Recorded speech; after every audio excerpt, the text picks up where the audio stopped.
സുഹൃത്തുക്കളെ, നമ്മൾ ഇന്ന് വന്നിരിക്കുന്നത് കർണാടകയിലെ ഉത്തര കന്നഡ ജില്ലയിൽ സ്ഥിതി ചെയ്യുന്ന ഗോകർണം എന്ന സ്ഥലത്താണ്. ഈ ഗോകർണത്തിൻ്റെ പ്രത്യേകത എന്താണെന്ന് വെച്ചാൽ, ഇവിടുത്തെ പ്രത്യേകത മഹാബലേശ്വര ക്ഷേത്രമാണ്. ഐതിഹ്യം ഭയങ്കര വിശേഷമാണ്. രാവണൻ ലങ്കയിലേക്ക് കൊണ്ടുപോയ ആത്മലിംഗം ഗണപതി ഭഗവാൻ തന്ത്രപൂർവ്വം ഇവിടെ നിലത്തു വെച്ചുവെന്നും അത് ഉയർത്താൻ ശ്രമിച്ചപ്പോൾ പശുവിൻ്റെ ചെവിയുടെ ആകൃതിയാവുകയും അതിനാൽ അവിടെ അത് ഉറച്ചു പോവുകയും ചെയ്തു.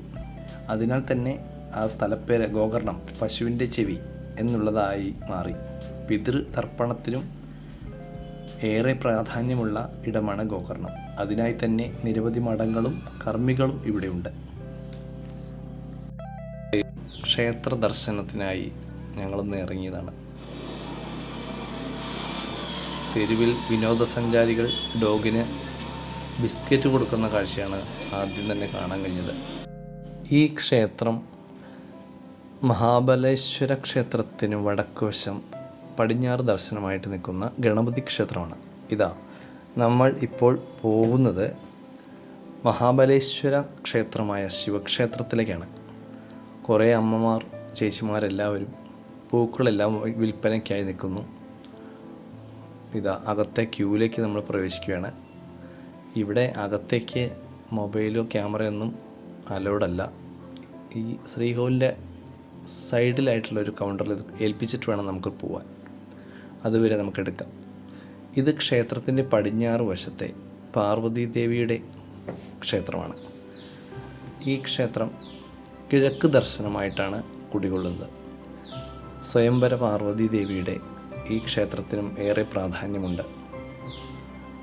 നമ്മൾ അകത്തേക്ക് ചെല്ലുമ്പോൾ ഒരു വാതിൽ കടന്ന് അടുത്ത വാതിലേക്ക് കടക്കുമ്പോൾ അവിടെ പൂജാരി ഇരിക്കുന്നുണ്ട്. ക്ഷേത്രത്തിലെ പൂജയെല്ലാം കഴിഞ്ഞ് പ്രസാദ വിതരണത്തിനായി അദ്ദേഹം ഇരിക്കുകയാണ്. നമുക്ക് പ്രസാദമൊക്കെ കിട്ടി. ഇത് ഈ ക്ഷേത്രത്തിൻ്റെ കിഴക്കുവശത്തെ ഒരു കുളമാണ്. ഇവിടെയാണ് മഠാധിപന്മാരും മഠങ്ങളും അതുപോലെ പിതൃകൾ കർമ്മങ്ങൾ ചെയ്യുന്ന ആചാര്യന്മാരെല്ലാവരും താമസിക്കുന്ന ഒരിടം കൂടിയാണ്. വൈകുന്നേരത്തെ ക്ഷേത്ര ദർശനം കഴിഞ്ഞ് ഞങ്ങൾ ഇറങ്ങുകയാണ്. ഇതാണ് മഠാധിപന്മാർ താമസിക്കുന്ന ഇടം. ക്ഷേത്ര ദർശനം കഴിഞ്ഞ് ഞങ്ങൾ പുറത്തേക്ക് വന്നു. സന്ധ്യ കഴിഞ്ഞു. ഏകദേശം രാത്രിയൊക്കെ ആയി.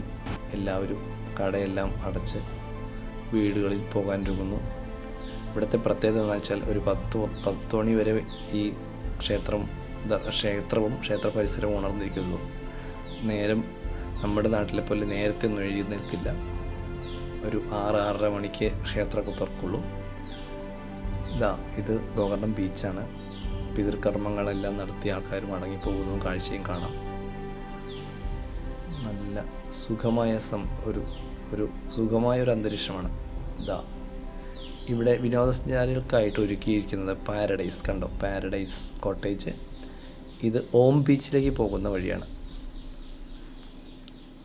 ഇന്നലത്തെ എല്ലാ ക്ഷീണമെല്ലാം കഴിഞ്ഞ് ഞങ്ങളൊരു ഉച്ചയ്ക്ക് ഒരു 3 മണിക്കാണ് ശേഷമാണ് ഇങ്ങോട്ട് പോകുന്നത്. ഇവിടെ 3-4 ബീച്ചുകളുണ്ട്. ആ ബീച്ചിൽ പ്രധാനപ്പെട്ട ബീച്ച് നമ്മൾ ആദ്യം കണ്ടു, ഗോകർണം. ഇത് ഓം ബീച്ചാണ്. ഡോഗുകളൊക്കെ പ്രതീക്ഷിച്ചിരിക്കുകയാണ്. ഫുഡൊക്കെ പ്രതീക്ഷിച്ചവിടെ ഇരിപ്പുണ്ട്. ആളുകൾ വന്നു പോയിക്കൊണ്ടിരിക്കുന്നു.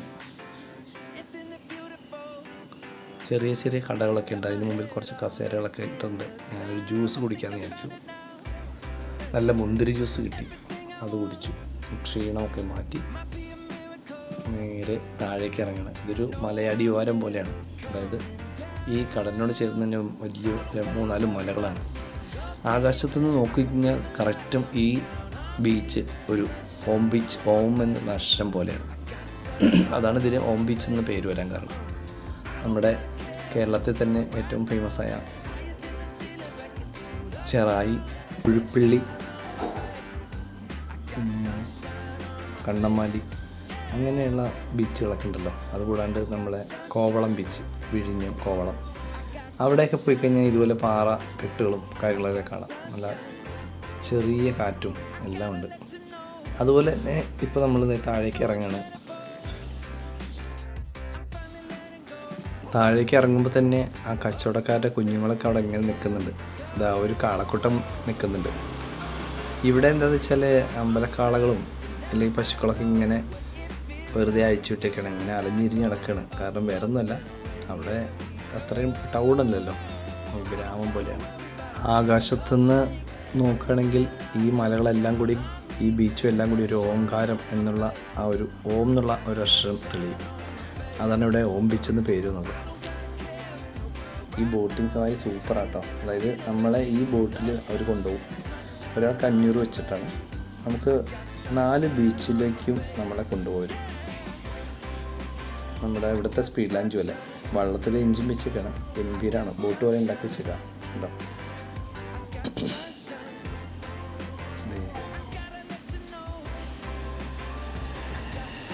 ആടി ഒലഞ്ഞ് തിരയിൽ ഇങ്ങനെ ആടി ഒലഞ്ഞ് നമ്മൾ പോകുന്നത് നല്ലൊരു രസമാണ് കേട്ടോ. ഇതൊന്നും പറയണ്ട, നല്ല സുഖമായ അന്തരീക്ഷമാണ്, കാറ്റുണ്ട്. അതുപോലെ ഇതൊരു നല്ല എക്സ്പീരിയൻസ് ആണ് കേട്ടോ. ഇതിന് മുമ്പ് വന്ന ബോട്ടുകളൊക്കെ ഇവിടെ ഉണ്ട്. അവരെന്തോ ഇവിടെ എന്തോ പ്രത്യേക എന്തോ ജോലിയായി ബന്ധപ്പെട്ട് അവിടെ നിൽക്കുകയാണ്. നമ്മൾ ഓരോ ബീച്ചിലേക്ക് ഇങ്ങനെ പോയിക്കൊണ്ടിരിക്കുകയാണ്. ഇതല്ലോ പാരഡൈസ് ബീച്ച് എന്നാണ് ഇതിൻ്റെ പേര്.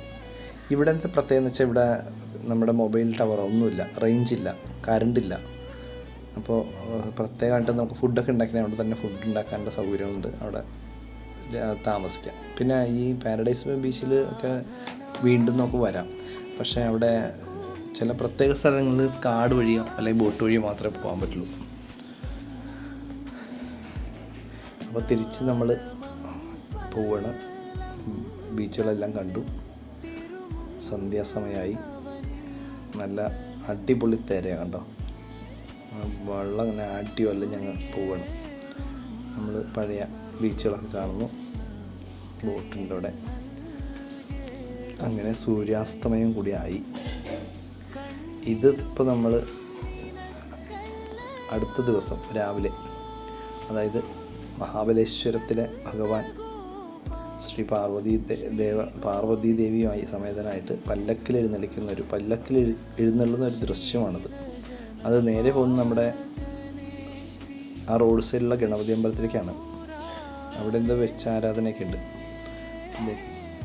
ഇതിപ്പോൾ ഒരു സന്ധ്യാസമയമാണ് നമ്മുടെ ബീച്ചിലെ. ഇവിടെ നമ്മുടെ ഈ ഗോകർണം ബീച്ചിൻ്റെ ലെഫ്റ്റ് സൈഡിൽ വലിയൊരു മലയുണ്ട്. അതിൻ്റെ മുകളിൽ ഒരു ശ്രീരാമൻ്റെ അമ്പലമുണ്ട്. ഈ ശ്രീരാമൻ്റെ അമ്പലത്തിൻ്റെ അടിയിൽ നിന്നും മലയിൽ നിന്നും ഒരു തീർത്ഥം വരുന്നുണ്ട്. ആ തീർത്ഥം നമുക്ക് സേവിക്കാം. അതൊരു ചെറിയ കുളത്തിലേക്കാണ് അത് വരുന്നത്. ആ കുളത്തിലെ നമുക്ക് വേണമെങ്കിൽ കുളിക്കാം. തീർത്ഥസ്നാനം എന്നാണ് ഉദ്ദേശിക്കുന്നത്. അതുപോലെ തന്നെ പിതൃകർമ്മങ്ങളെല്ലാം ചെയ്തു കഴിഞ്ഞാൽ ഇവിടെ നമുക്ക് ഈ ബീച്ചിൽ മുങ്ങി വരാം. അത്രയും പുണ്യമായിട്ടുള്ള ഒരു സ്ഥലമാണ്. വിനോദസഞ്ചാരികൾക്ക് ഏറെ ഇഷ്ടപ്പെടുന്ന ഒരു സ്ഥലം കൂടിയാണത്. അതായത് ഇതിന് നമുക്കിവിടെ കുതിര സവാരി, അതുപോലെ തന്നെ 4 ഒട്ടകമുണ്ട്, ഒട്ടക സവാരി എല്ലാവർക്കും ഇഷ്ടപ്പെടും. എന്തായാലും നല്ല സൈലൻ്റ് ഏരിയയാണ്, ഗ്രാമമാണ്, അത് വലിയ പട്ടണമൊന്നുമല്ല ഗോകർണം. അപ്പോൾ ഇതൊക്കെയാണ് ഇവിടുത്തെ വിശേഷങ്ങൾ. എന്തായാലും അടുത്ത വ്ളോഗിൽ കാണാം. ബൈ.